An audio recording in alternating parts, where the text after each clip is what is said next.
describe the movie in 3 words. Inspiring, different. Ano ko maisip? It's just beautiful. Beautiful.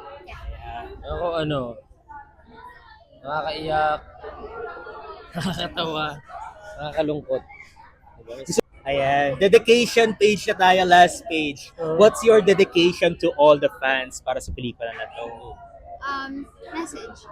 I would like to thank everybody who supported us kasi kung wala po kayo, wala po kami dito sa kinakatayuan po namin and talaga pong binuhos namin buong sarili namin para sa proyektong ito. Kaya sana magustuhan niyo po.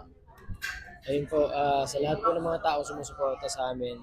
Paulit-ulit ko man po sinasabi pero wala po kami dito sa kinatatayuan namin kundi dahil sa inyo. Patuloy lang po kami nagpapasalamat sa inyo at lahat po ng ito ikinagawa po namin para sa inyo. Araw-araw po pinagdadasal yan na sana bigyan po ako ng lakas ng Diyos para makagawa ng pelikula para sa mga taong gusto kong mapasaya. Yay!